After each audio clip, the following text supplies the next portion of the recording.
असणार आहेत. त्यांच्यासोबत आपण त्यांच्या दृष्टीनं समृद्ध महाराष्ट्र कसा हे जाणून घेणार आहोत कलाधिपती महाराष्ट्रामधनं. यासाठी पुढची सूत्र विशाल परदेशी यांच्याकडे. धन्यवाद.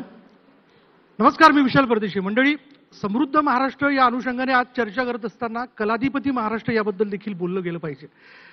राज्याचा विकास हा चौफेर दृष्टीने होतोय आणि त्यामध्ये कला क्षेत्र याचं योगदान देखील फार मोठं आहे आणि हे योगदान कशा पद्धतीने आणि या काळात येणाऱ्या काळात ते कशा पद्धतीने व्हायला हवं या विषयाला घेऊन खरं तर आपण चर्चा करणार आहोत. आणि हा अत्यंत जिव्हाळ्याचा विषय, नाटक असो सिनेमा असो, याबद्दल आपण आवर्जून बोलत असतो आणि आवर्जून आपण प्रेक्षक म्हणून तिथे उपस्थिती लावतो. चला मंडळी, नेमकं कलाधिपती महाराष्ट्र म्हणत असताना काय घडतंय, कला क्षेत्राचा आलेख कशा पद्धतीने उंचावला गेलेला आहे आणि हा आलेख उंचावताना कोणाकोणाचे हात या सगळ्या पाठीमागे लागलेले आहेत. अर्थात माझ्यासोबत ही सगळीच बिग बॉस मंडळी बसलेली आहेत. माझ्यासोबत आहेत ज्येष्ठ दिग्दर्शक, निर्माता, अभिनेता महेश मांजरेकर सर, आपलं खूप खूप स्वागत. आपल्यासोबत आहेत निर्माता दिग्दर्शक केदार शिंदे, आपलंही खूप स्वागत. आपल्यासोबत आहेत तरुण दिग्दर्शक आणि अर्थात मला असं वाटतं की मराठी चित्रपटसृष्टीत काम करून या सगळ्यांप्रमाणेच त्याने थेट दक्षिणेपर्यंत देखील धडक मारली असा दिग्दर्शक ओम राऊत, तो देखील आपल्यासोबत आहे. म्हणून वेगवेगळ्या अंगाने मला असं वाटतं की यात आज चर्चा होणार आहे. सुरुवात मी महेश सर आपल्यापासून करतो. हे तसे दोन बिग बॉस आपल्यासोबत आहेत.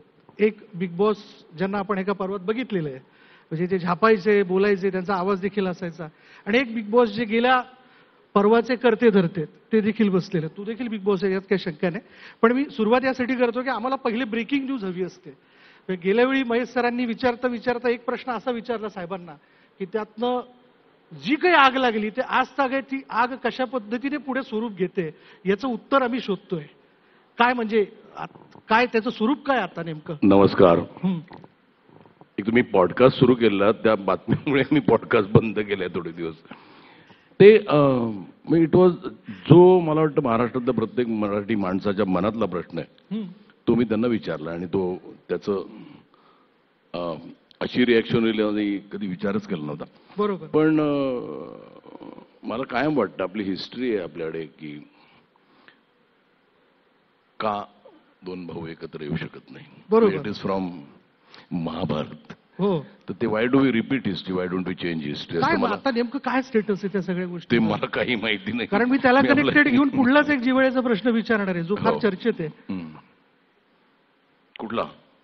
तो म्हणजे एकीकडे दक्षिणेकडे आपण असं बघतो महेश सर की प्रकाश राज असेल, कमल हसन असेल यांनी हिंदी चित्रपट नको अशी एक ठाम भूमिका घेतली. अर्थात त्यांची भूमिका त्यांच्या पद्धतीने बरोबर असू शकते.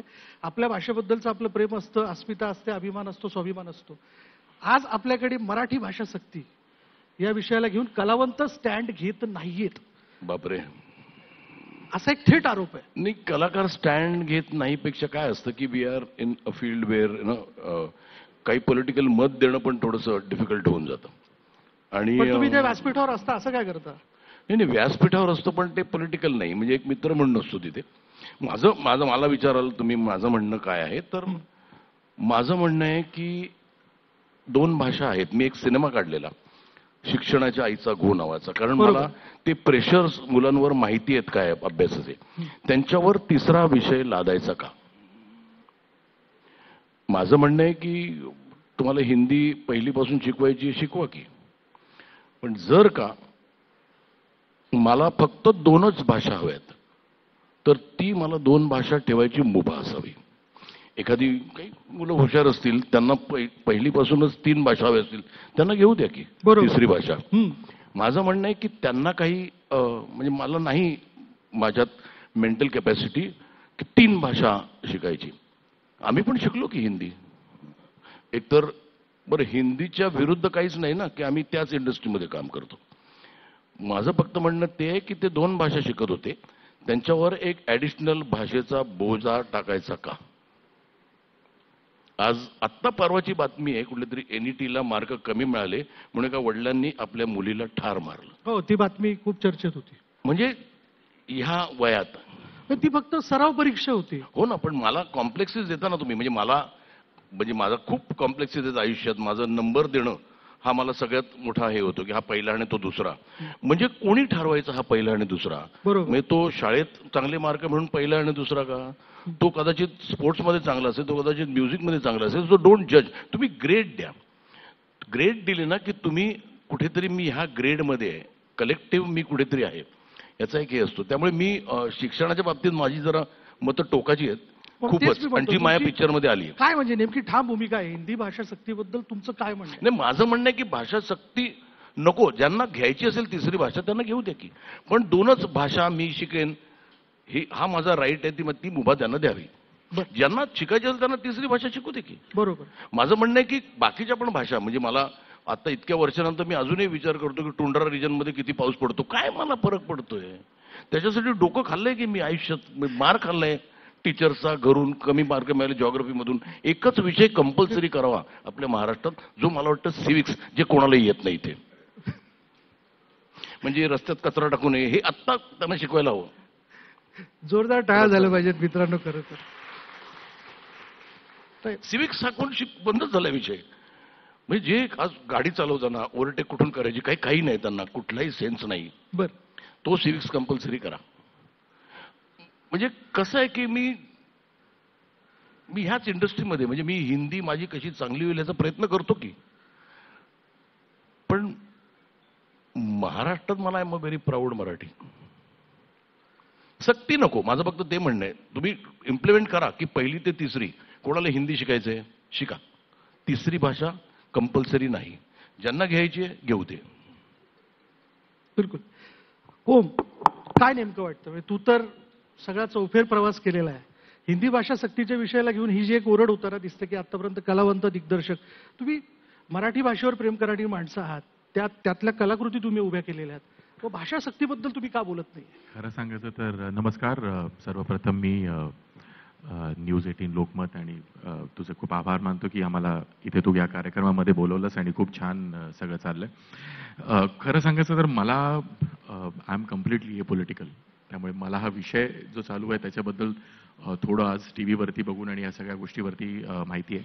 मी स्वतः मराठी माध्यमातून शिकलो. मी बालमोहन विद्या मंदिरचा शिवाजी पार्क दादरचा मी स्टुडंट आहे. मी स्वतः मराठी माध्यमातून शिकलो आणि माझ्या आई वडिलांचं असं म्हणणं होतं की जेव्हा आपलं शिक्षण हे मातृभाषेमध्ये होतं तेव्हा त्याच्यातनं आपल्याला खूप काही पुढे विकास करता येतो. मला समावं असं वाटतं की जसं महेशजींनी आता म्हटलं, मला पूर्णपणे आय कम्प्लिटली अग्री.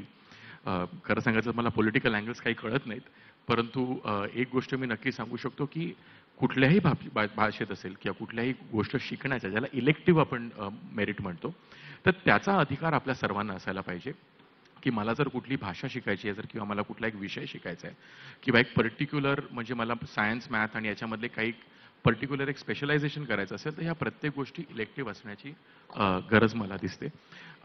सो तेवढंच एक माझं असं म्हणणं आहे. ह्या उपर मराठी भाषेची आपली जी संस्कृती आहे आणि आपले जे विचार आहेत ते इतके मोठे आहेत. जसं आपण शालेय शिक्षणाला महत्त्व देतो तसंच आपण घरी देखील जर आपण त्याला खूप हे केलं तर आपल्या भाषेचा उद्धार खूप चांगला होऊ शकतो असं मला वाटतं. पण म्हणजे हिंदी भाषा सक्ती असावी की नसावी? काहीतरी मी न्यूजमध्ये बघितलंय की हिंदी भाषेवरती काहीतरी कंपल्सरी वगैरे काहीतरी चाललंय. मला वाटतं कुठल्याही प्रकारची सक्ती म्हणजे मला माहिती नाही ऍक्च्युअली, खरं सांगायचं तर कुठल्याही प्रकारची सक्ती असावी असं compulsion is a very difficult thing to. आम्ही म्हणालो की ओमची ही चौफेर फिरस्ती आहे, त्याच्यामुळे हरकत नाही तू तुझं मत व्यक्त केलं. मला हे आता हा विषय आज सकाळपासून मी जरा बघतोय त्यामुळे मला थोडंसं माहिती आहे, माफ करा मला याच्याबद्दल फारसं काही जास्त माहिती. केदार, नमस्कार सगळ्यांना. मी विरोधात आहे हिंदी सक्तीच्या. महेश दादा बरोबर बोलला की सक्ती नसावी कुठल्याही भाषेची. मला फक्त दुर्दैव एकाच गोष्टीचं वाटतं की 2025 साली पण आपण जात, धर्म, पंथ आणि भाषा या सगळ्या गोष्टींमध्येच विभागले जातोय आणि आपण 2025 साली आपण त्याच गोष्टीवर भांडतोय आणि तेच मुद्दे मांडतोय. मी ज्या घराण्यातून आलो शाहीर साबळ्यांच्या, तो लढा संयुक्त महाराष्ट्राचा माझ्या आजोबांनी त्याच्यात हिरिरीने भाग घेतला होता, किंवा शिवसेनेची जी स्थापना झाली त्याच्या अगोदरचं आंधळते नावाचं त्यांचं मुक्तनाट्य, त्यात त्यांनी मराठीचा मुद्दा खूप जाज्वल्य रीतीने मांडला होता. जी. तर फक्त 4 ओळी तुम्हाला ऐकवतो. म्हणजे मला मला माझ्या आजोबांचं अशाच गोष्टीसाठी वाटतं की एक व्यक्ती किती मोठा द्रष्टा असेल की 1967 साली त्यांनी ज्या 4 ओळी लिहून ठेवलेल्या आहेत ते आज 2025 साली पण आपल्या मराठी माणसांना त्या लागू होत आहेत. म्हणजे मराठी असे आमुची माय बोली, आहा आज ती राजभाषा असे, परी नोकरी आणि खोली मराठी, खरा वारसा आज आम्हा नसे. मराठीच दमला उभारू नये मला, दुजा पायी नमला हे झालेच कसे. मराठीच शाळा मराठीच मेळा, परंतु उमाळा कुणाला नसे. आज आपलं दुर्दैव असं आहे की आपण 2025 साली पण आपल्या मातृभाषेसाठी आपल्या महाराष्ट्रामध्ये आपल्याला लढा द्यावा लागतोय. यासारखं दुर्दैव नाही. एक आहे ज्या व्यक्तीला ती भाषा शिकायची आहे त्या व्यक्ती पण 5वी पासून आम्हाला पण होते हिंदी. आमचं कुठे वाईट झालं. पण 1ली, 2री, 3री, 4थी ही एवढीशी छोटीशी पोरं आहेत. माझंच म्हणणं आहे त्यांना शिक्षणच देऊ ना, खेळायला सांगा, स्पोर्ट्समध्ये जाऊन देत, चित्रकला करून देत.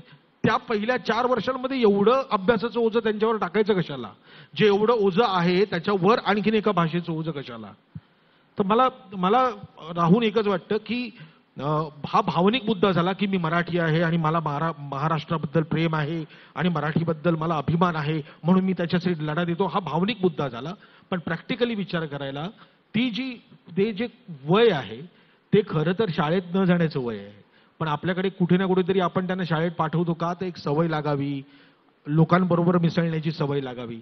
या सगळ्या मिसळण्यांमध्ये तुम्ही त्यांच्यावर राजकीय दृष्ट्या कुठले वेगळे संस्कार करू नका ना, त्यांचं त्यांना जगू द्या, एवढंच मला वाटतं. यात मी पुढल्या मुद्द्याला जातो खरं तर की मध्यंतरी आपल्यातल्याच एका मोठ्या दिग्दर्शकाने एक वक्तव्य केलं होतं. आपण सगळी व्यक्त होणारी माणसं आहोत, हो की नाही.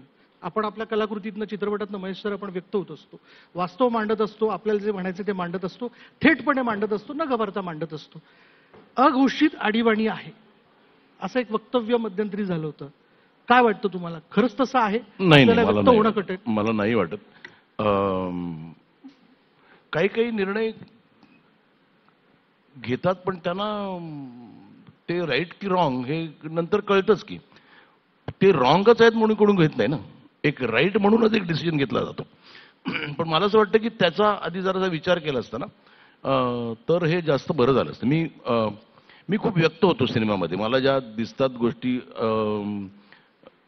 समाजात त्या मी व्यक्त होतो. म्हणजे मी खूप व्यक्त झालेलो. मी शिवाजीराजे भोसले बोलतोय मध्ये किंवा जे मिल्सचे प्रॉब्लेम आहेत त्याच्यात मी वास्तवमध्ये व्यक्त झालो. मी आणि ओमनी तोच पिक्चर प्रोड्यूस केलेला लालबाग परळ, त्यातनं व्यक्त झालो होतो. माझ्या शिक्षणाच्या बाबतीत मी शिक्षणाच्या मध्ये व्यक्त झालो. तर माझ्या व्यक्त होणं माझं आहे. पण काय काही काही डिसिजन्स यू डोंट नो मग की whether they right or wrong until they are implemented or not implemented. त्यामुळे मला नाही वाटत की देर इज काही आणीबाणी, हे मला तरी वाटत नाही. There is a government which is doing a decent job. आणि ते काही काही निर्णय जर का चुकीचे असेल तर definitely we should stand up and let them know की हे नाही आहेत बरोबर लोकांसाठी. भरत देखील या चर्चेत सहभागी झालाय. भरत तुझं खूप खूप स्वागत. आतापर्यंतची चर्चा एकूण तुझ्या लक्षात आली असेल. आपण कलाधिपती महाराष्ट्र या विषयाला घेऊन चर्चा करतोय. खरं तर मी आता तोच प्रश्न थेट महेश सरांना विचारला का अघोषित आणीबाणी आहे, आपल्याला व्यक्त होण्यासाठी काही वेळेला विचार करावा लागतोय, अशी परिस्थिती आहे, अशी कलावंतांमध्ये चर्चा आहे, असं तुला वाटतं का खरंच? मुळात कलाकार हा खूप सेन्सिटिव्ह माणूस आहे. त्याला जिथं व्यक्त व्हायचं असतं त्यासाठी त्याचं व्यासपीठ असतं. चित्रपटातनं व्यक्त होतो. पण कधी कधी नकळत असा एखादा निर्णय येतो किंवा एक विषय येतो तेव्हा मात्र असं वाटतं की अरे, म्हणजे माझं प्रामाणिक मत सांगतो की मला पण खरं तर नाही पटलंय. खूप लहान मुलं असतात होती. लहान मुलावर आपण मुळातच आपले संस्कार देताना आपला वेळ जातो. त्यातून ते डायजेस्ट करत असतात. त्यातून आपली मराठी त्यांच्या चमच्याद्वारे आपलं मराठी पण भरवत असतो. ते डायजेस्ट करेपर्यंत जरा पुढे मुलगा चालायला लागला, भागात धावायला लागला, धावता होता त्याला आपण सांगणार की आता ही भाषा शिक. एकतर मुळातच आता महेश सर इथे आहेत म्हणून म्हणतो असं नाही. मी एक फिल्म केली होती आम्ही शिक्षणाचा आईचा गो. तो विषय तसाच होता की हल्ली ना मुलांपेक्षा पालकांची कॉम्पिटिशन जाम लागले की माझा मुलगा नंबरात आला पाहिजे, मला जे करायला मिळणार ते माझ्या मुलाने केलंच पाहिजे, ते काही असं ना माझा मुलगा पहिल्या 5 मध्ये आलाच पाहिजे. मुलाच्या मानसिकतेचा विचार आपण केला पाहिजे. हे मी 10वीत बोलतो आपण. आता तर आपण 1ली आणि 4थीचा विषय काढला तर मला असं वाटतं 1लीमध्ये निदान आपली भाषा तर त्याला आत्मसात करू दे व्यवस्थित. मग आहेच की 5वी नंतर आपण हिंदी इंग्रजी आपण घेतोच आहे, आपण पण 5वी नंतरच आपल्याला हिंदी इंग्रजी आलं होतं. त्यामुळे मला असं वाटतं की हा अट्टाहास नसावा. खूप कवळं वय आहे, त्यात बरंच काही आत्मसात करेपर्यंत त्यांच्या नात्यात ओळखी होईपर्यंत त्याचं वय निघत असते. मग 8वी 9वी 10वीला मला कळलं, अच्छा काकाच्या मामीचा हा भाऊ का, अच्छा मला काकाच्या मामीचा मामा ते लिंक लावताना आम्हाला वेळ जातो. त्या छोट्या वयात आपण अजून हिंदीमध्ये देतो चाचा बुवा ते काय म्हणतात ना, बुवा मावसा बिसा, हे केवढं आहे, एवढं कुणी सांगितलं करायला, जाऊ दे त्या छोट्या वयात करू दे. 5वी 7वी नंतर ते सगळं करायचंच आहे आपल्याला हिंदी इंग्रजीमध्ये. त्यामुळे असं नाही की आपण प्रगल्भ होत नाही, प्रगल्भ व्हायचं वय 5वी 7वी नंतर हळूहळू होतोच. आपण त्या लहानशा छोट्याशा मेंदूवर आपण आघात करतो असं मला वाटतंय. मुळात आपली भाषा इतकी सुंदर आहे. परत एक पुढे जाऊन विचार असाही येतो की अरे मग आपण मराठीचा अट्टहास करतोय, सध्या मराठी शाळा बंद होत चालल्यात. आपण मी तर गावोगावी मी जाऊन शो करतो, आम्हाला नाटकाच्या प्रयोगात कळतं की ते मराठी शाळा होती, आता तिथे वर्ग बंद झाले आहेत, काही वर्ग बंद झाले आहेत, असं ऐकायला येते. काही शिक्षकांचे पगार अडकले आहेत, बाथरूम म्हणजे टॉयलेट नीट नसतात वगैरे. तो दर्जा तर आपण सुधारूया. त्यासाठी सगळे आले आणि आपण ठरवलं की नाही मराठी शाळा वाचल्या पाहिजेत, तर तिकडे आपण जास्त लक्ष घालूया. हे उगाच आपण काहीतरी आणतोय आणि मग त्या भाषेसाठी भाषा शिकणं वाईट नाहीये, पण निदान 5वी नंतर ते शिकावी. आणि मुळात आपली मराठी भाषा आहे जी खूप लोप पावत चालली आहे. आपण जिथे ते म्हणतोय, कारण मला तर प्रत्येकाला इथे बसलेल्या प्रत्येकाला तुम्हाला आपल्या भाषेचा अभिमान आहेच ना. हा अभिमान शब्द कधी आपण हात उंचावून बोलतो, जेव्हा आपण त्यातून सगळं करत करत पुढे येतो ते आपल्याला कळतं. त्यामुळे ती भाषा टिकवणं खूप गरजेचं आहे. भाषा वाचली तर आपण वाचू एवढंच मला पटते. आणि ते जे 1ली ते 4थी पर्यंत 5वी पासून असावं असं मला वाटतंय हिंदी. विशाल याच्यात ते एकच मला ऍड याच्यावरती करतो. एक गोष्ट मला याच्यावरती तर तू बोलला ती मग मला एकच आहे की ते जी 1ली ते 4थीची जी मुलं आहेत ना, ती ठेच लागल्यावर आई ग म्हणायचं का ओ मेरी माँ, याच्यात नको कन्फ्युज व्हायला. ओ मेरी माँ असं नको, हा ओ माय मॉम असं पण नको. आई गच म्हणतायत ना तर आई गच हल्ली काही मुलं मम्मी ग असं म्हणतात, मम्मी ग. आता आई ग म्हणतायत ना तर आई गच म्हणते. नाही, माझं म्हणणं आहे की ह्या अख्ख्या देशात सगळ्यात जास्त हिंदी कुठे बोलली जाते किंवा समजतं तर एकच राष्ट्र आहे जे महाराष्ट्र आहे. तिकडे पण अवधी भाषा आहे, ही भाषा आहे, ती भाषा आहे, बरोबर. प्युअर हिंदी. म्हणजे छोट्याशा गावात गेलो तरी त्या माणसाला हिंदी समजतं. त्या हिंदी समजतं याचा आम्हाला त्रास होतो कारण आमचे पिक्चर चालत नाहीत, ते हिंदी पिक्चर बघायला जातात. म्हणजे आज साऊथला गेलं तर ते म्हणजे मी एक पिक्चरमध्ये काम करत होतो, तो एक कन्नड पिक्चरमध्ये, त्या डिरेक्टरला मला समजतच येईना कारण मला कन्नड समजत नाही. त्याला कन्नड सोडून कुठलीच भाषा येत नाही. त्याला नाही इंग्लिश येत, हिंदी येत, म्हणजे अडचण. बरं त्याचं काय अडतंय का त्याच्यामुळे? काहीच काही नाही. नाही, अडतोय माझं. आपण काम करतो. त्यामुळे मला वाटतं महाराष्ट्र हे एकच राज्य आहे ह्या देशात जिथे प्रत्येक सिटीजनला हिंदी येतं. अजून शिकून तो काय करणार आहे?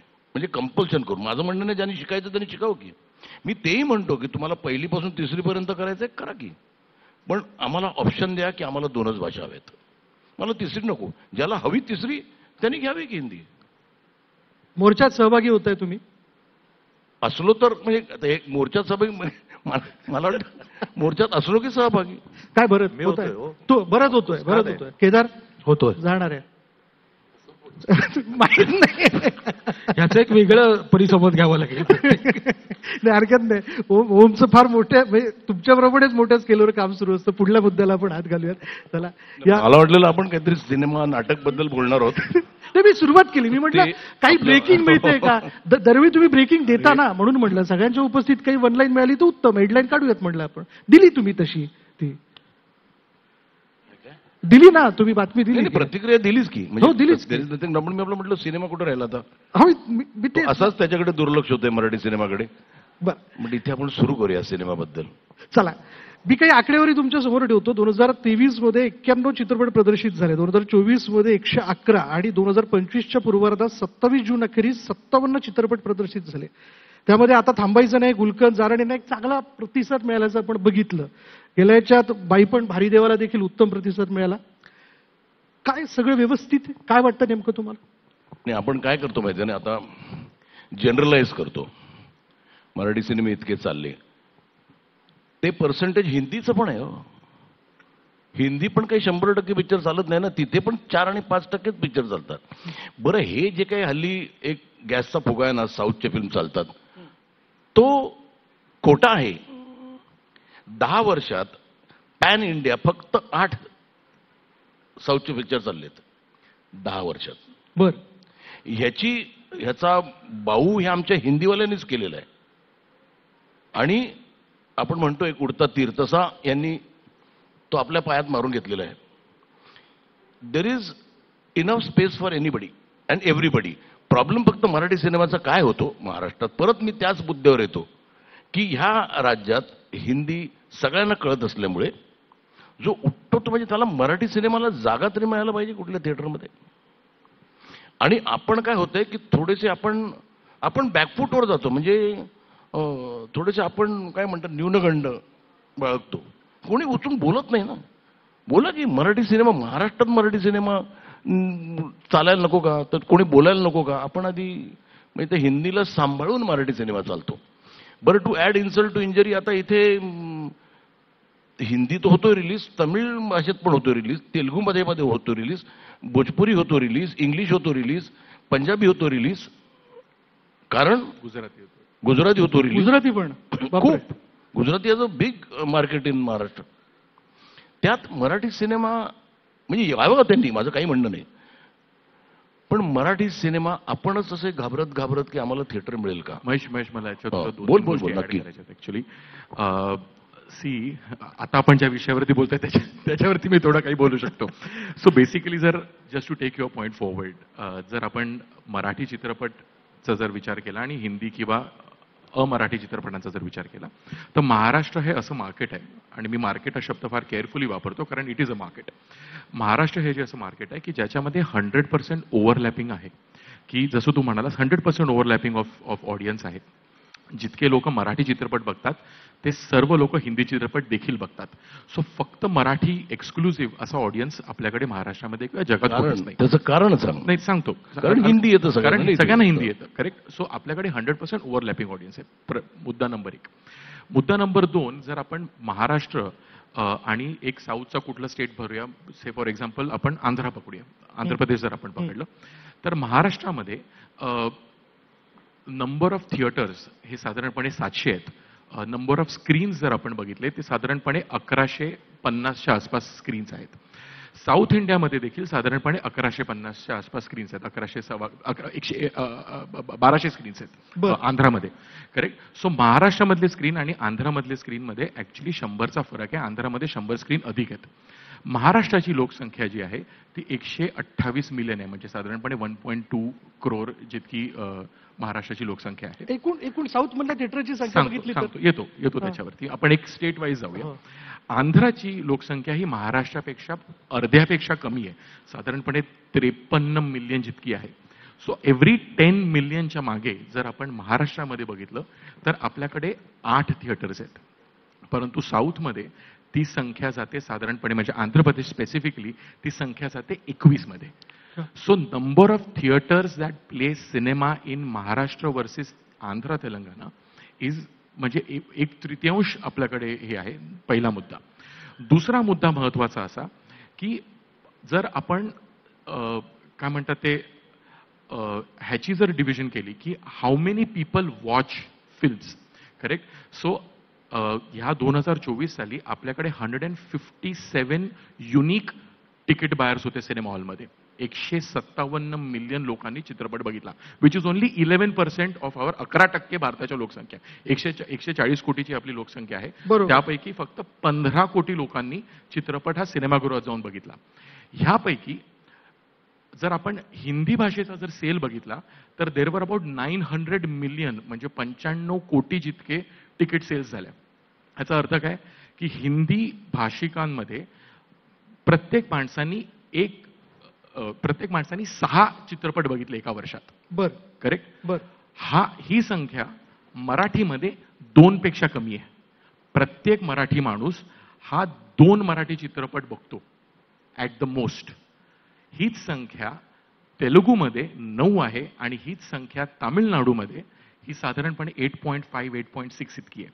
सांगायचा मुद्दा असा की मराठी चित्रपट प्रेक्षक जो आहे तो एका वर्षामध्ये अधिकाधिक 2 चित्रपट बघतो. तोच तेलुगू चित्रपट प्रेक्षक अधिकाधिक ऑन अन ॲव्हरेज 8 बघतो, तमिळ 9 बघतो आणि हिंदी 6 बघतो. सो जसं आपण म्हणतो की मराठी चित्रपटांना आज प्रेक्षक नाही, ह्याचं कारण असं की एकतर कॉन्टेंट चिकन अँड एक प्रॉब्लेम आहे. Mahesh can talk more about it because आपण याच्यावरती खूप चर्चा केली आहे की आम्ही कदाचित कॉन्टेंट बनवत नाही म्हणून लोक येत नाहीत किंवा लोक येत नाहीत म्हणून आम्ही कॉन्टेंट बघत नाही. पण जर आपण भाषावार जर चित्रपटांचा जर विचार केला तर रिपीट ऑडियन्स आणि अधिकाधिक चित्रपट बघण्याची क्षमता ही साऊथ चित्रपट ऑडियन्स खूप जास्ती आहे वर्सेस मराठी चित्रपट ऑडियन्स. नाही, कारण त्या साऊथला चॉईस त्यांचा फक्त त्यांनी एकच चॉईस ठेवलं, त्यांची भाषा. आता थोडं सांगतो मी. आता हिंदीवाले काय करतात, आता समजा ऋतिक रोशनचा एक पिक्चर रिलीज होतोय, ते चेन्नईमध्ये तो तामिळमध्ये डब करून रिलीज करतात. म्हणजे ते केटर टू देअर डिमांड की आम्हाला तमिळमध्ये दाखवा. पण तिकडे ते येत नाही. दे आर व्हेरी प्राऊड की आम्ही आमचे पिक्चर बघू. बरोबर. इथे तसं होतच नाही ना. म्हणजे इथे कधी ऋतिक रोशन विचार करणार नाही की मला महाराष्ट्रात रिलीज करायचं आहे तर मी मराठीत डब करावा. नाही, तो म्हणतो इथे सगळ्याच मराठी माणसांना हिंदी येतं. पण Mahesh that will be a bigger problem, कारण जर नाही नाही नाही अरे मी करावं असं म्हणतच नाही. मी करावं असं म्हणत नाही. मी म्हणतो तिकडे पिक्चर का चालतात, तिकडे ते त्यांची भाषा सोडून कुठल्या पिक्चरला जात नाहीत. आपल्याकडे तसं त्यांच्या होत भाषेत. आपल्या इथे तसं होत तसं नाही. होत नाही. दुसरी गोष्ट काय माहिती की महाराष्ट्र भले त्याच्या थिएटरची संख्या कमी असेल पण महाराष्ट्रात पिक्चर चालला, महाराष्ट्राला मंडी म्हणतात. म्हणजे फक्त महाराष्ट्रात चालला आणि इतर कुठेही नाही चालला तरी तो पिक्चर सुपरहिट आहे. पण 3 मार्केटमध्ये खेळतात नाही, महेश त्याचं सर ते. उदाहरण म्हणजे या छावाला कोणी सावरलाय. छावाला याचा तानाजी म्हणजे महाराष्ट्राने ठरवलं ना हा. तर काही गरज नाही आम्हाला कोणाची. म्हणजे मराठीत सिनेमा बघायचं ठरवलं ना काही गरज नाही. एवढी कॅपॅसिटी आहे जी छावाने म्हणजे कमीत कमी 500 कोटीचा बिझनेस केलाय त्यांनी फक्त महाराष्ट्रात. नाही, महाराष्ट्र 400 केला असेल. 260 समथिंग. नाही जास्त केलं त्यापेक्षा. मी आय विल प्रूव्ह टू. बाकीचा 600 त्यांनी इतर भाषेत केलं नाही. हा पिक्चर लागला तेव्हा नॉर्थ बिर्थमध्ये नाही, महाराष्ट्रात म्हणजे पूर आला तो. So there is a business in Maharashtra. फक्त आता हा जसं म्हणाला की ते परत येते अंडा आधी आली की कोंबडा आधी आलं की आमच्याकडे कॉन्टेंट नाही म्हणून लोक येत नाहीत, काही येत नाहीत म्हणून मी कॉन्टेंट. मला त्याच्यावरती पण ऍक्च्युअली याच्यावरती एक लास्ट सांगतो मी. काय झालं की आपली जी स्थिती आहे ना तशी स्थिती कन्नडमध्ये होती. तिकडे काय होतं की हे तमिळ आणि तेलुगू सिनेमानी कम्प्लीट कॅप्चर करून ठेवलेलं मार्केट. त्यामुळे कन्नड आणि Marathi cinema was selling the same boat. त्यांची पण परिस्थिती तीच होती. तिकडे कोणतरी एका माणसाला वाटलं की आपण मोठा पिक्चर बनवूया. त्यांनी बनवला तो KGF. That has set the ball rolling. आता त्या कन्नड सिनेमाला येतात की लोक बाहेर थिएटरमधनं. तो KGF 2 ने 1000 कोटीचा बिझनेस केला. आज कंटारा नावाचा पिक्चर कन्नड आहे, सगळे कन्नडा पिक्चर आहेत. So what we need to do, there is someone, कोणीतरी एक बिलीव्ह करून एक मोठा पिक्चर करावा मराठी, येतील लोक. महेश, आपण याच्यावरती आधी बोललो आहोत की आता खरं सांगायचं तुझ्या व्यासपीठावरती इथे 3 निर्माते बसलेत आणि भरत देखील निर्माता आहे. हो, म्हणजे दक्षिणेत 3-4 निर्माते एकत्र येऊन Exactly एक my चित्रपट point. तयार Exactly करतात. madam. आपण आपल्याकडे याच्यावरती होऊ आधी शकतं बोललोय तसं? की आपल्याकडे आम्ही 3-4 निर्माते एकत्र येऊन का नाही मराठी पिक्चर बनवू शकत. प्रश्न चांगला. मागे याचं एकट्याची खूप capacity उहापोह नाही. केला मी. आता त्या महाराष्ट्र स्टेटचं ते हे होतं तिथे पण तेच म्हटलं. बरं. तुम्ही प्रत्येक एक समजा एक ॲव्हरेज पकडले तर साधारण 4-1 कोटीचा पिक्चर बनवतो माणूस. मग त्याच्यावर PNA खर्च करून तो साधारण 5-5.5 पर्यंत जातो. बरोबर. आणि त्या 5-5.5 पर्यंत येतात किती, काहीच नाही. निदान 10 लोक एकत्र आले किती होतील, 55 कोटीचा सिनेमा होईल, काहीतरी मिळतील. 5.5 घालवायला ते तयार आहेत. मग निदान एकत्र येऊन पिक्चर करा, एक मोठा पिक्चर होईल. तसं होऊ शकतं केदार, शक्य आहे तसं. जे दक्षिणेत घडताना दिसतं ते आपल्याकडे मराठीत होऊ शकतं? आपल्याकडे प्रॉब्लेम काय माहिती ना, तू कसा मोठा होऊ शकतो, इथून सुरुवात आहे.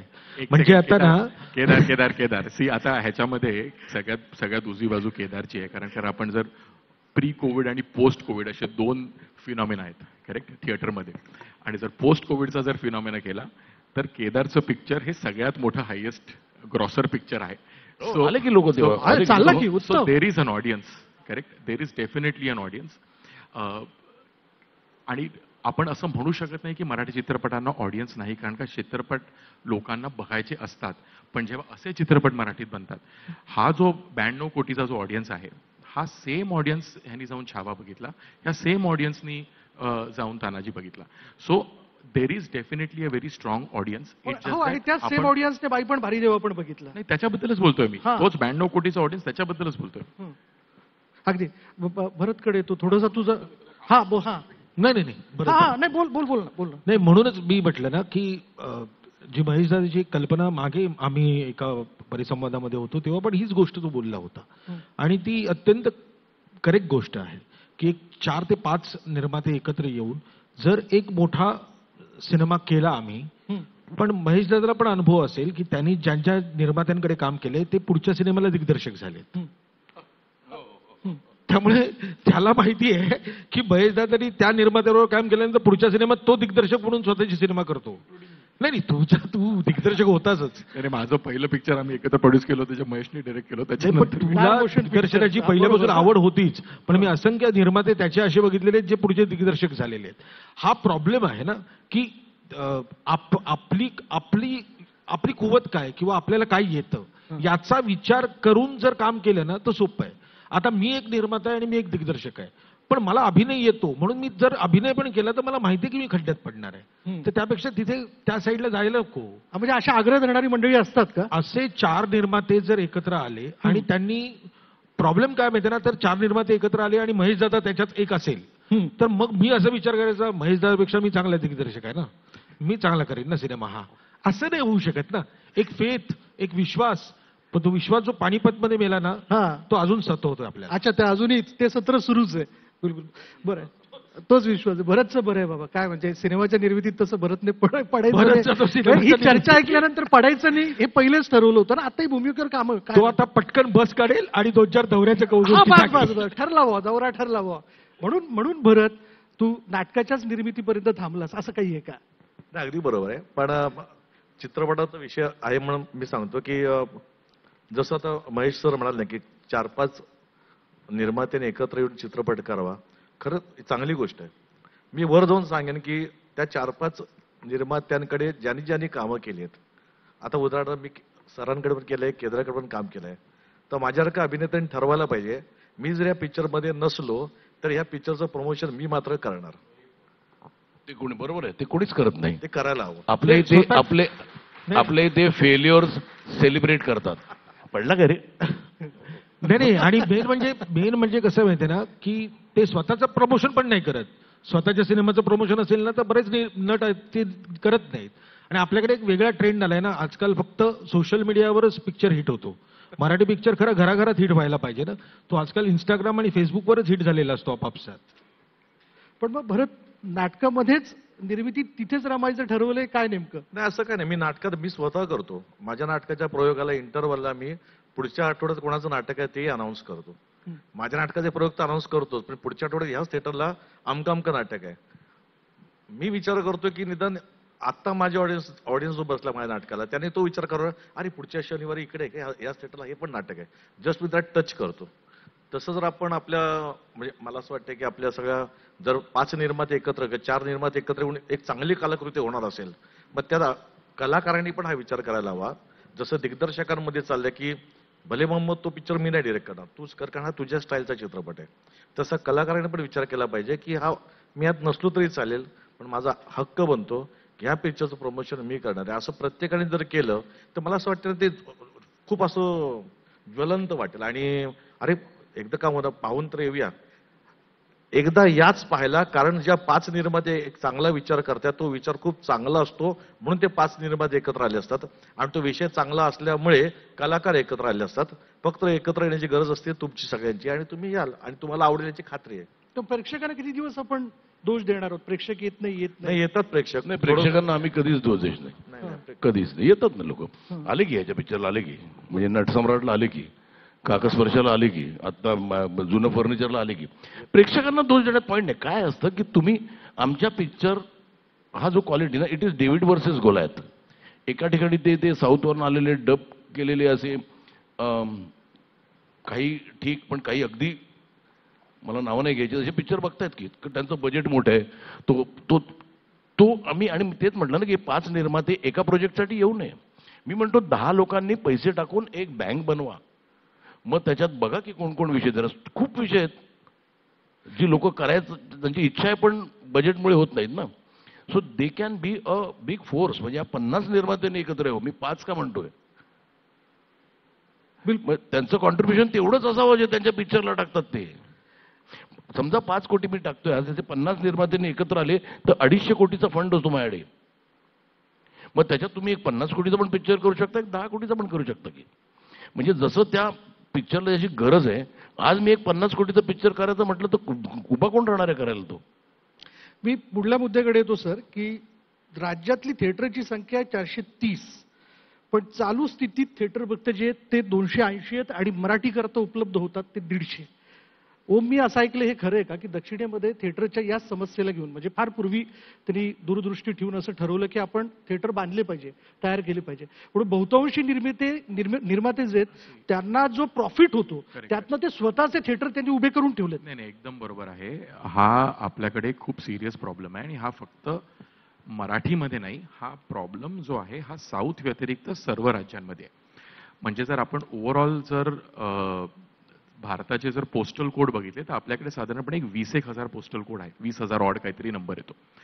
ह्यापैकी साधारणपणे जर तुम्ही 12 वर्षाच्या उपर ज्याचं वय आहे, 12 वर्षाच्या वरती ज्याचं वय आहे, त्याला जर आपण आपला तिकीट बायर जर समजलं तर महाराष्ट्रामध्ये density of cinema per ticket buyer is about 54%. Andhra आणि तेलंगणामध्ये that number is about 58 to 59%. तामिळनाडूमध्ये इट इज अबाउट 56%. हाच नंबर उत्तर प्रदेशमध्ये इज अबाउट 20 something%. 28 का 29 मला एक्झॅक्ट आता नंबर आठवत नाही. पण सांगायचा मुद्दा असा की आपल्याकडे density of cinema and access to cinema hall आणि त्याच्यामध्ये ट्रान्सलेट होणारं तिकीट बायर ह्यांची जी सांगड जी आहे ही सांगड फारच कमी आहे. त्यातून ज्या चित्रपटगृहांमध्ये मराठी चित्रपट लागू शकतात असे चित्रपटगृहांची संख्या, जसं तू म्हणाला 150, मला एक्झॅक्टली नंबर माहिती नाही. 150च्या I go by your number, हां. आय गो बाय नंबर, साधारण 150 असेल. आता त्याच्यामध्ये पण एक फारकत आहे. आपल्याकडे 700 थिएटर्स आहेत महाराष्ट्रामध्ये आणि 700 थिएटरपैकी साधारणपणे 1100 स्क्रीन्स आहेत. ह्याचा अर्थ की मल्टिप्लेक्सची स्क्रीनची संख्या आपल्याकडे अधिक आहे. 60 to 40 काहीतरी त्याचं एक स्क्यू आहे. बरोबर, एकाच वास्तूत 5 स्क्रीन. करेक्ट. आता त्या मल्टिप्लेक्समध्ये जरी तो चित्रपटगृह आपल्याला मराठी चित्रपटासाठी उपलब्ध असला तरी पण त्याच्या चित्रपटगृहामध्ये मराठी चित्रपटाचं टायमिंग आणि म्हणजे ज्याला प्राईम टाईम म्हणू शकतो की संध्याकाळचा शो किंवा विकेंडला एक जो प्राईम टाईम शो मिळतो तो शो आपल्याला मिळत नाही. वेळाही भयंकर असतात, सकाळी 9:30, दुपारी प्रिसाइजली 3:30. पण मी तेच म्हणतोय, आपल्याकडे वेळेचं पण हे नसतं. सो हा एक खूप खूप सिरियस प्रॉब्लेम आहे. आणि खरं सांगायचं तर मराठीमध्ये आमच्याच राज्यामध्ये आम्ही ह्याच्यासाठी आंदोलन करणं ह्याच्यासारखं दारिद्र्य मला Kedar, how should I say this beyond, म्हणजे आम्हीच का आंदोलन करावं? अजून एक थोडासा मुद्दा असा आहे की महेश दादाला ती गोष्ट प्रकर्षाने जाणवत असेल, कारण आम्ही सिनेमे करायला लागलो त्याच्या अगोदर महेश दादाचे सिनेमे यायला लागले. मराठी आजही ना मध्यमवर्गीय कुटुंबीय एक 4 लोकांचं कुटुंब असेल तर त्यांची आपण किती पैसे खर्च करायचे अशी एक त्यांची एक लिमिट असते, कपॅसिटी आहे. प्रॉब्लेम काय झालाय माहिती आहे ना, जे सिंगल स्क्रीन थिएटर्स होते ना, जे हक्काचे मराठी माणसाचे होते, जे वाटत होतं की आजही मला आठवतं की भारत माताचे गेट तुटले होते जत्रा सिनेमा आला तेव्हा. आजही मला आठवतं महेश दादाचा सिनेमा शिवाजीराजे भोसले जेव्हा लागला होता प्लाझाला तो तुफान चालला होता. हे जे सिंगल स्क्रीन्स शाहू प्रभात टॉकीज पुण्याचं, हे सगळे जे सिंगल स्क्रीन्स आहेत ना, हे सगळे निघून गेले. आणि मल्टिप्लेक्समध्ये त्याच मराठी माणसाला 4 लोकांचं कुटुंब आल्यानंतर त्याला तिकीटं परवडतायत 100%. पण प्रॉब्लेम काय माहिती आहे ना, बाहेर आल्यानंतर पॉपकॉर्न आणि तो कोक आहे ना आणि समोसे आहेत ना, ते परवडण्याचे झालेले आहेत. आणि मग त्याचा एक हिशोब लागतो की मी किती खर्च करू. कारण ते पोरगं तर मागणार आहे ना पॉपकॉर्न दे, पण ते पॉपकॉर्न जे हल्ली एक 10 आणि 15 रुपयाला मिळतं ते तिकडे 300 रुपयाला मिळणार असेल. आणि ते जर त्या वडिलांना घ्यावंसं वाटत असेल की बाबा घे बाबा, मुलाची इच्छा आहे, हे किती वेळा करेल तो. त्यामुळे या सिंगल स्क्रीनचं जाणं आहे ना, तो एक खरा शाप ठरला मराठी सिनेमांसाठी. कारण ते महेश दादाला आठवत असेल त्याचे सिनेमे 25 आठवडे चालतात. आई नावाचा सिनेमा मला आठवतंय मी प्रभात टॉकीज 50 आठवडे झाला. मी बघितलं होतं. 50 आठवडे तो पण मी काढला. मला ते नंतर चिडली माझ्यावरती देव पै होते ते. मला देव म्हटलं काढा 50 आठवड्यानंतर. बरं मला 50 आठवड्यामधनं पण तिकडून कलेक्शन मिळालेलं.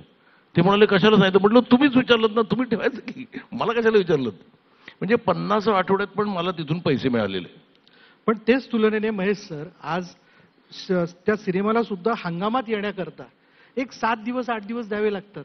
काय मल्टिप्लेक्स बरोबर आहे. मल्टिप्लेक्स 7व्या दिवशी उतरून टाकतो. नाही तिसऱ्या दिवशी. मग सोमवारी उतरतात पिक्चर. हो. सोमवारी उतरवतात पिक्चर. काय झालंय ते पण एकदा चालला. एक जसं म्हणतो ना की बाई पण भारी देवा. म्हणजे मी असं आज समजा 4 थिएटरला लागलेला आहे, तो सोमवारी 10 थिएटरला गेला त्यांनी. At the end of the day ते मल्टिप्लेक्सेस वाल्यांना कोणाचे काही पडलेले नाही. तो मराठी सिनेमा असू दे, हिंदी असू दे, की तामिळ असू दे, त्यांची तिकीटं विकली गेली की त्यांना त्याच्यात शेअर मिळतोय. मल्टिप्लेक्स वाला बिझनेस करायला बसलाय. आणि काय त्याचे काही करायला करू नये. हवं? काय करायला त्यांनी हवं? करावं. त्यांनी थिएटरची बिझनेस संख्या करावा. वाढवणं. पण थिएटरची संख्या वाढवणं आणि अफोर्डेबल थिएटर करणं खूप महत्वाचं आहे. म्हणजे जर आपण आता हा जर मल्टिप्लेक्स वर्सेस नॉन मल्टिप्लेक्स जर मुद्दा आपण केला तर हा फक्त मराठी चित्रपटांना प्रॉब्लेम नाहीये. हा सर्व भारतीय चित्रपटांचा प्रॉब्लेम आहे की मल्टिप्लेक्सचे तिकीट रेट्स आणि मल्टिप्लेक्समध्ये जे रिफ्रेशमेंटचे रेट्स आहेत ते कोणालाच परवडत नाहीत. आणि त्याच्यामुळे खूप जास्ती प्रॉब्लेम आहे. मी पिक्चर बघतो. आमच्याकडे एक स्टार सिटी नावाचं थिएटर आहे. ते 1/4 मध्ये तिकीट आहे. मी म्हटलं कशाला जाऊन तिकडे 1000 रुपयाचं तिकीट देऊ. महेश, तुला सिनेमा दिसतोय. नाही मी तुझ्या घराच्या माझ्या जवळ मला Star City परवडेल आहे. की जायला. तुझ्या घराच्या जवळ स्टार सिटी आहे, माझ्या घराच्या जवळ सिंगल स्क्रीन नाहीये, त्यामुळे मला मल्टिप्लेक्स मध्ये हो पण मला मी तेच म्हणतो ना की माझ्यासारख्याला परवडत नाही. करेक्ट. मी 99 रुपयाचं तिकीट काढून बघायला गेलो होतो गुलकंद आणि जारण. ते मंगळवारी. हा मंगळवार. हा त्यासाठी आपण वाट बघायची. पिक्चर तर थांबला पाहिजे सोमवारपर्यंत. शुक्रवारी लागले. आणि आता हा मंगळवारचा कमी तिकीट रेट का, ह्याच्या मागे पण सायन्स आहे. करेक्ट. कारण मंडेला एक ड्रॉप असतो. सो मंडेचा ड्रॉप जो असतो, मंडेचं कलेक्शन हे जर फ्रायडेच्या म्हणजे शुक्रवारच्या काही पर्सेंटेज असेल, 80 किंवा 90% असेल, तर film is a hit. If the Monday is equal to Friday, then the film is super hit. If the Monday drops, then Tuesday will drop further. आणि जर मंगळवार जरी पुढे अजून पडला तर then there is a problem.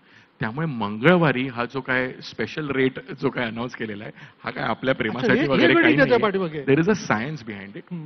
आता मी तुम्हाला सांगतो की आपण जर मल्टिप्लेक्सचा जर विचार करतोय ना, तर मल्टिप्लेक्स पण काही फारसे चांगल्या स्थितीमध्ये नाही आहेत.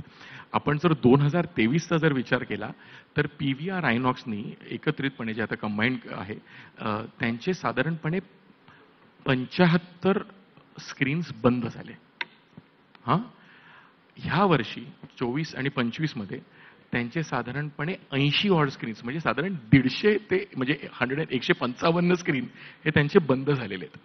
त्याचबरोबर post covid every year we are adding about 300 screens globally nationally.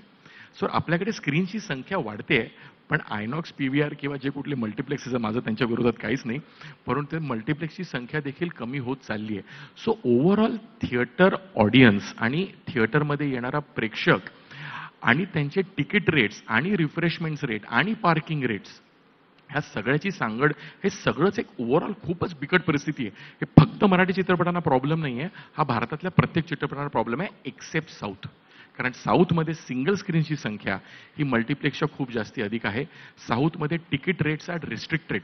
आम्ही चित्रपट केला आदिपुरुष जे तेलुगूमध्ये देखील होतं.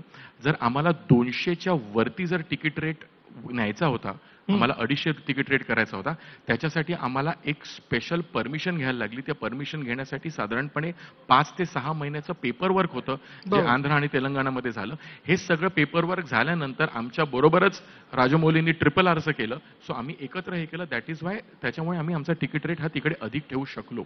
परंतु जे नॉर्मल चित्रपट असतात ते आंध्र, तेलंगणा किंवा साऊथ स्टेट्समध्ये त्यांची कॅप आहे ऑन तिकीट रेट. किती असते ती साधारण?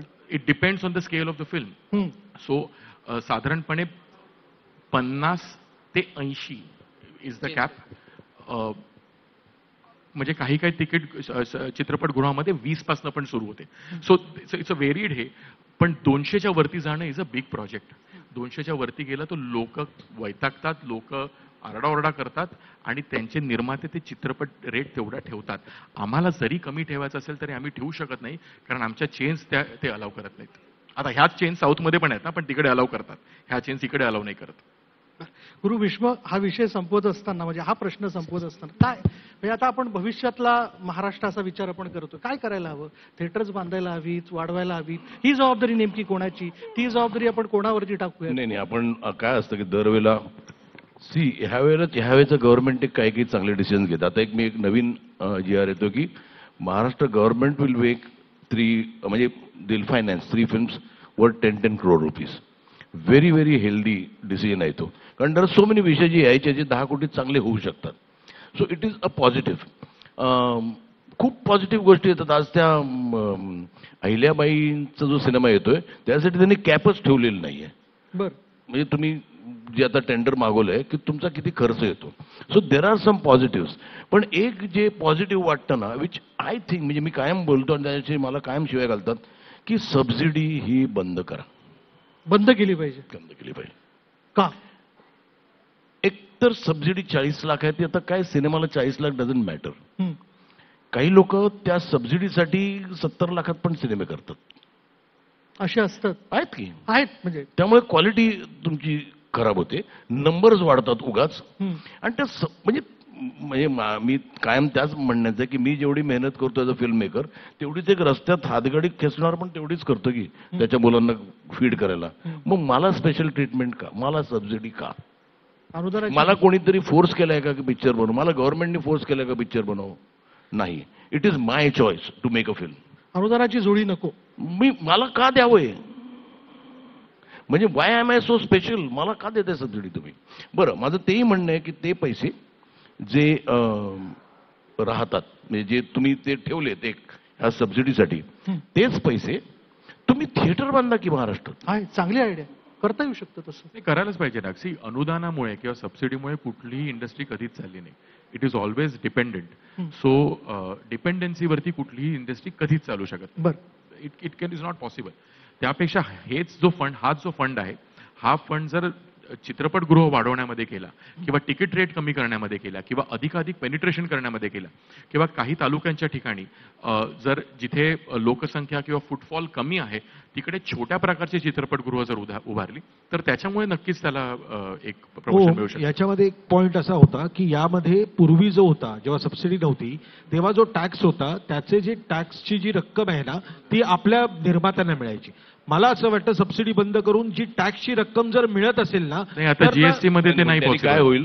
त्यांनी GST तिकिटाचे मध्ये रेट वाढतील. महेश, ते जीएसटी मध्ये शक्य नाही, कारण हं? जीएसटी मध्ये आपण- टॅक्स आधी एंटरटेनमेंट टॅक्स होता सुरुवातीला. म्हणजे तू त्यावेळेला तो- जन्म नाही, मी होतो ना, आपण भरला की आपल्या आईच्या वेळेला पहिल्या म्हणतो त्यावेळेला ना ते त्यातले पैसे परत द्या, जेवढे टॅक्स तेवढा आला ना ते एक टॅक्स amount रिफंड परत द्यायचे. मिळायचा. पण आज ते शक्य आता नाही. टॅक्स नाही, इन्कम टॅक्स आहे ना आपला. एंटरटेनमेंट टॅक्स जीएसटी नाही आहे. आपल्याला. नाही, आपल्याकडे एंटरटेनमेंट टॅक्स नाही, आता जीएसटी आहे. आणि GST gets adjusted against everything except 2 items. One is makeup material and second is the catering. या 2 ह्याचा फक्त ऍडजस्टमेंट होत नाही, बाकी सगळ्याची जीएसटी ऍडजस्टमेंट होते. नाही, मी तिकिटावर जो आधी एंटरटेनमेंट टॅक्स लागायचा ते जे जमा व्हायचे ना त्यातले एका अमाऊंट पर्यंत तुम्हाला परत दिले जायचे. नाही तेच म्हटलं ना, आता ते होऊ शकत नाही. माझं काय म्हणणं आहे की मी खूप थोडंसं स्टडी केलं तर उरणसारखी एक स्मॉल टाउन आहे, बरोबर. एवढी लोकसंख्या आहे, सिनेमा नाही तिथे. त्यांना बघायचं तर न्यू बॉम्बेला येतील, किती लोक येणार आहेत तेवढ्याला? खूप आहे. कोकणात तर सिनेमागृहातच नाही. नाहीच ना. नाहीच आहे. त्या ठिकाणी मी म्हणतो की हे जी सबसिडीची अमाऊंट आहे ना तुमची, जी काय वर्षाची असेल, ती every year why not build about 5 theatres. बरं, माझं म्हणणं, मी ते त्याचं एक मॉडेल पण दिलेलं. उत्तर ते प्रदेश theater कसं- गव्हर्नमेंटनी केलंय. नाही 100 समजा कॅपॅसिटीची 2 थिएटर्स, त्याच्यातच त्या जागेतच एक काय म्हणतात त्याला, बिग बिग बाजार सारखा एक मॉल, तिकडेच एक coffee shop where there be a family audience coming in सगळं होऊ शकतं. टू बाय, आणि एक 500-600चं नाटकाचं थिएटर. बरं, नाटकाचं थिएटर काही कायम बुक राहणार नाही, ते सॅटर्डे संडे कधीतरी नाटक येतं, बाकीच्या वेळेला द्या की लग्नांना आणि फंक्शनना. So you can recover your money. आणि ह्या मॉलमुळे तिकडे फुटफॉल असेल, त्या मॉलचं भाडं येईल, it will run the theatre. Uttar Pradesh गव्हर्नमेंटनी एक हे सिमिलर प्रोग्राम चालू केलाय. सो दे हॅव अनाउन्स्ड साधारणपणे 1000 theatres in Uttar Pradesh. So this is happening. Their model is ready. It can happen. भरतचं एक बरे भरत म्हणतोय मनातल्या मनात, मी समाधानी बुवा, प्रोजेक्ट कुठलाही लागला माझा, सैरी सई असू देत, मोरूची मावशी असू देत, अस्तित्व असू देत, श्रीमंत दामोदर पंत, हाऊसफुलचा बोर्ड लागतो, मला काही टेन्शन नाही, होय की नाही? मी जरा म्हणजे मला असं वाटतंय, आपली पूर्वीची एक जागाची आयडिया बरी होती. चित्रपट ना आपण कोल्हापुरातून सुरू करायचो, मग एक एक सेंटर हिट करत, ती कारण ती प्रिंट असायची, मग हिट करत आपण इकडे इकडे यायचो, तो नकळत तिथले आठवडे वाढायचे आणि तिथल्या त्या थिएटरपुरत्या जिल्ह्यापुरतं आपण जाहिरात करायचो आणि यायचो. आजही आम्ही नाटकांचे प्रयोग करतो. प्रशांत दामलेचा मुंबईचा, मी पुण्यात करतो शो, दोघांनी प्रॉब्लेम नको, तू तुझं बुकिंग घे, मी माझं बुकिंग घेतोय. तर मला असं वाटतंय की जरा आम्ही, म्हणजे नाटक तुमच्या दारी आहे ना, तर चित्रपट तुमच्या दारी नेलं तर काय फरक पडेल. जर आपण समजा एक एक जिल्हा कॅच केला तर जिल्ह्यामध्ये किती तालुके आहेत. जसं महेश सर तुम्ही म्हणताय की टॅक्सचा पैसा त्याच्यातून थिएटर बांधले, ते थिएटर आपल्याला युटिलाइज करता येतील. तिथे त्या जिल्ह्यापुरता तो पिक्चर ओपन करायचा, मग 2 आठवड्यांनी जरा पुढच्या जिल्ह्यात आणायचा.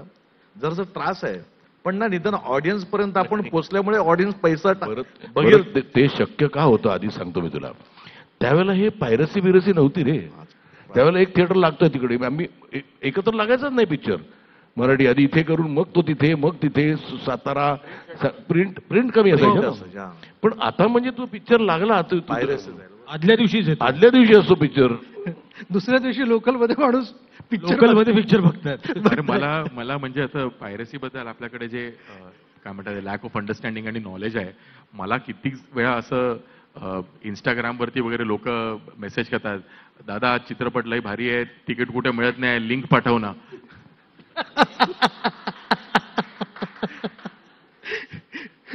थोडा अवेअरनेस आपल्याकडे कमी आहे पायरसीचा. पण भरत बरं आहे, म्हणजे भलेही तिकिटाचे दर या विषयाला घेऊन सिनेमागृह या बाबतीत आपण चर्चा केली, पण नाटकाच्या बाबतीत लोक तिकीट काढून येत आहेत आणि शो हाऊसफुल होत आहे. खूप मोठी गोष्ट आहे. नाटकाचं तिकीट 500 रुपये असतं आणि चित्रपटाचं 150 असतं. लोक आजही 500 देऊन नाटकाला येतात आणि नाटकं हाऊसफुल करतात. नॉट ओन्ली माझंच किंवा प्रशांतचं, आज सगळी नाटकं चांगल्या पद्धतीने चालली आहेत महाराष्ट्रभर.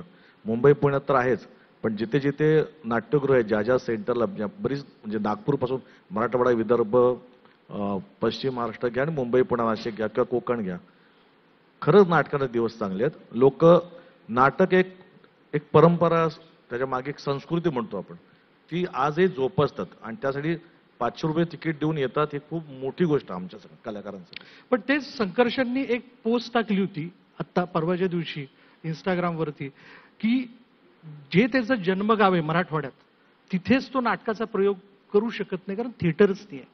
थिएटर नाहीये, थिएटरची काय अवस्था आहे. खूप अवस्था बिकट आहे. एकतर ना आपले इथे थिएटर्स बांधतात ना, ते मल्टीपर्पज हॉल म्हणून ते काहीतरी कंसात असतं आणि तिथे घोळ होतो. तो थिएटर त्या पद्धतीने बांधला जात नाही. फक्त हुशारीने जरा सुरुवातीला मोठे पण करतात आणि नंतर ते मेंटेन होत नाही. परत ऑडियन्सचं मी कौतुक करतो, अशा अवस्थेत असून देखील लोक नाटकाला येतात, ही खूप मोठी गोष्ट आहे. पण त्यांचा पण आपण विचार करायला हवा की थिएटर्स खूप भयानक असतात, खूपच भयानक. म्हणजे इन्फ्रास्ट्रक्चर चांगलं व्हायला हवं ऑल ओव्हर महाराष्ट्र.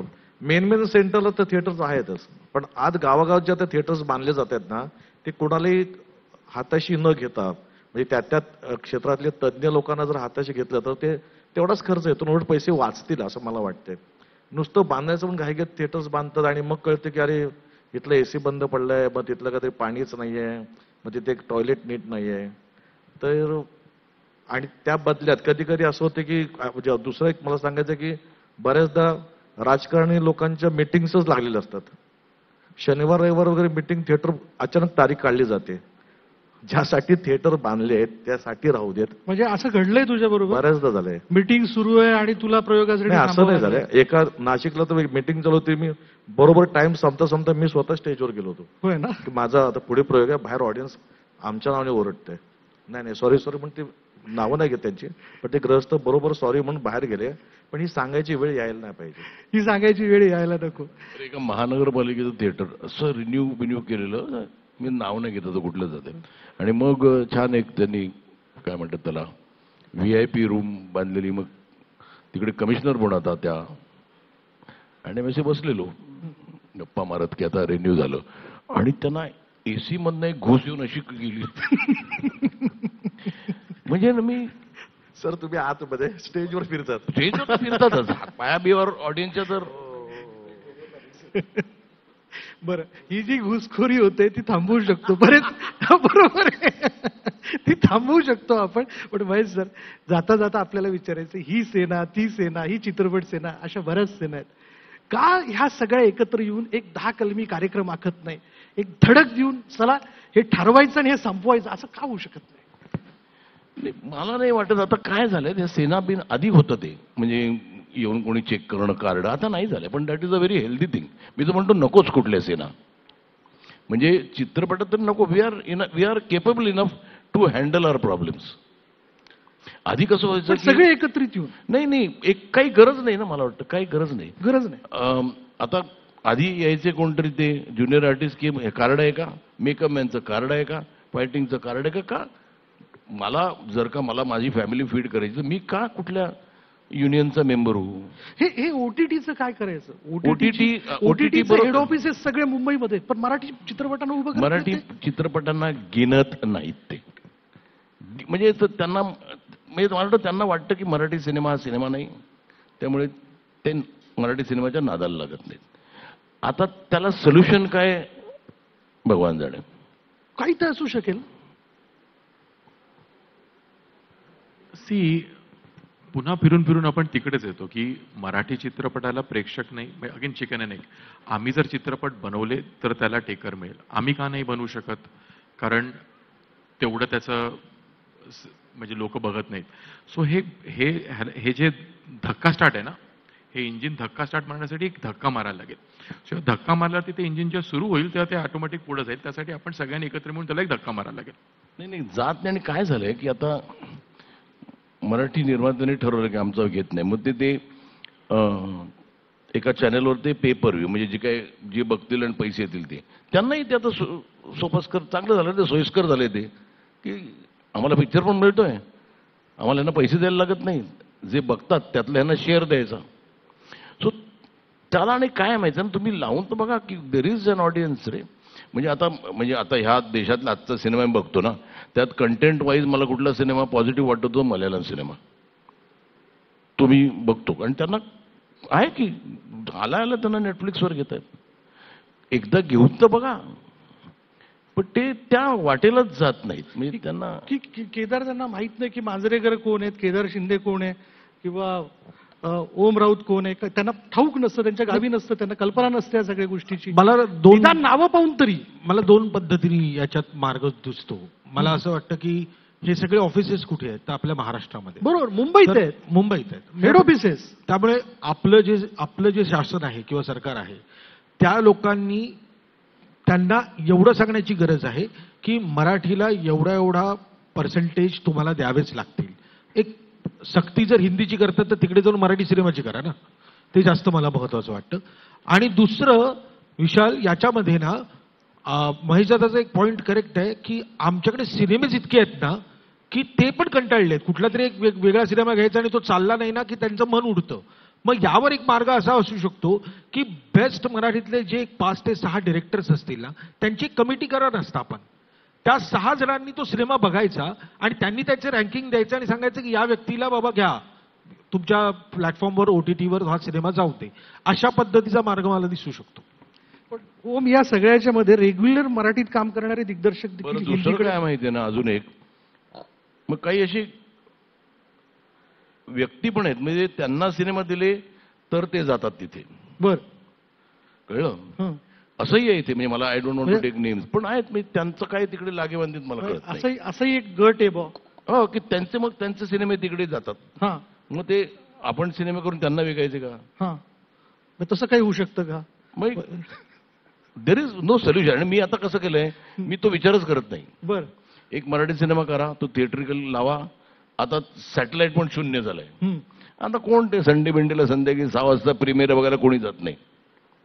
मग तो एक आपला गरीब बाबडा चॅनल आहे जो आमचे घेतो, मग आम्ही शेअरिंगमध्ये तिकडे करायचा ॲमेझॉनवर.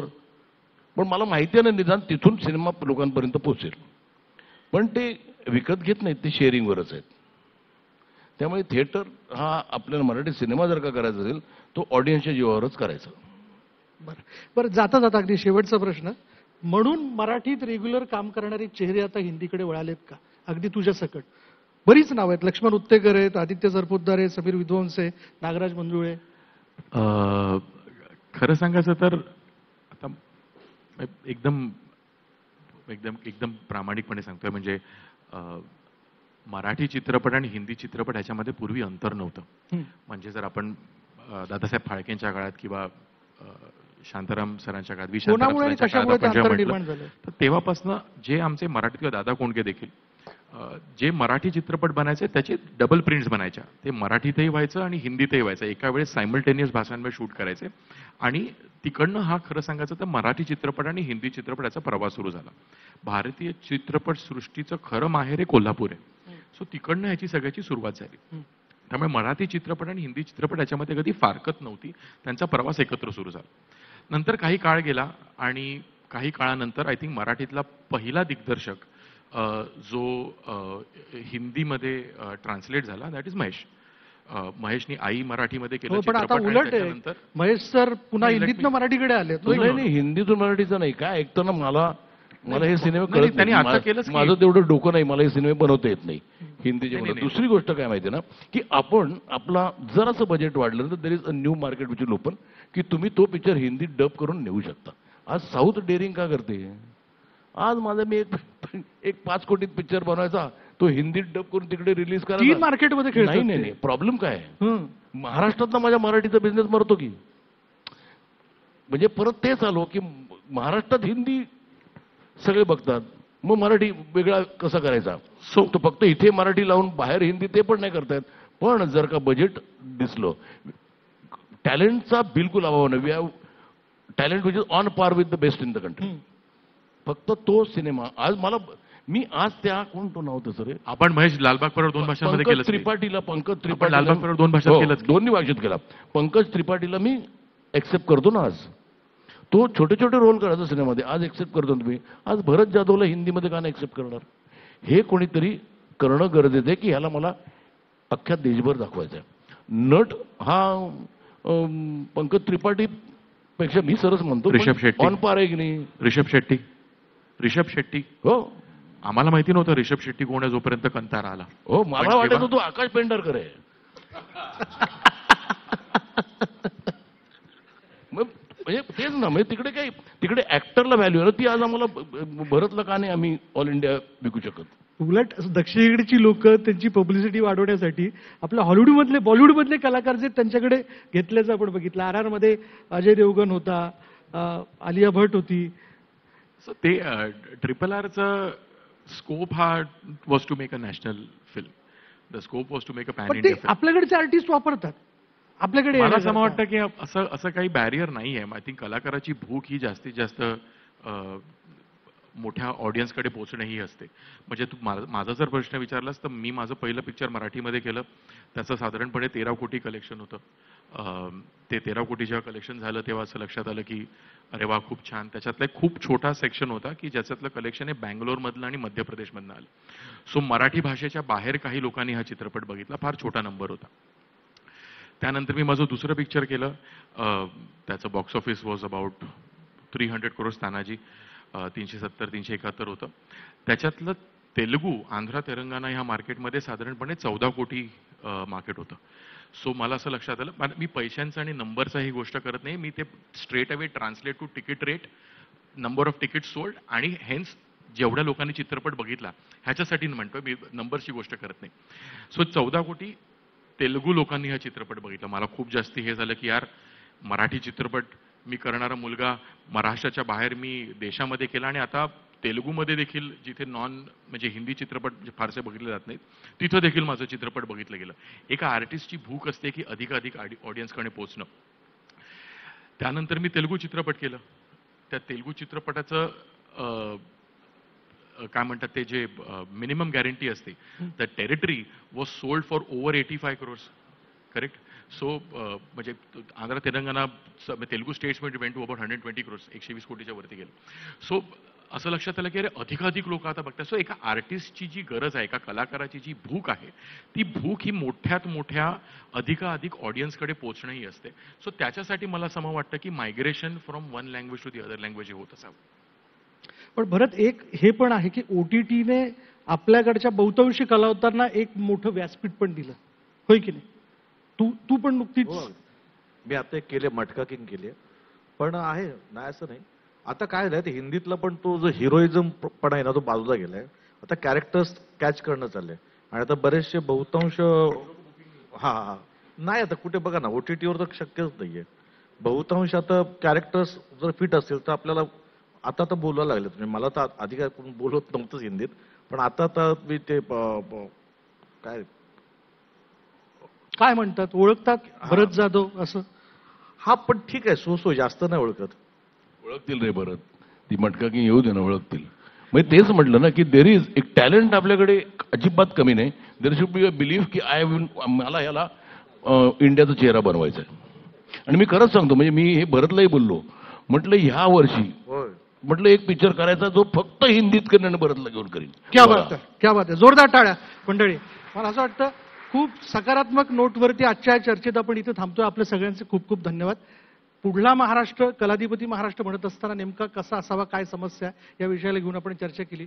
सगळेच मुद्दे नाही आपण घेऊ शकलो, पण जे मुद्दे आपण घेतले त्यावरती पुढल्या याच्यात काहीतरी नवीन घडलेलं असेल आणि त्याची पुढची काहीतरी एक समस्या किंवा एक आवर्तन असू शकतं, जे सोडवण्याच्या बाबतीत आपण याच व्यासपीठावर चर्चा करू. आपल्या सगळ्यांचे खूप खूप धन्यवाद. धन्यवाद. विशाल, आपण या सगळ्या मान्यवरांना आपण भेटवस्तू देऊया. कलाधिपती समृद्ध महाराष्ट्र या कार्यक्रमामध्ये, कलाधिपती महाराष्ट्र या परिसंवादामध्ये हे सगळे मान्यवर आपल्या परिसंवादात सहभागी झाले. त्यांना एक छोटीशी भेटवस्तू न्यूज 18 लोकमतकडनं.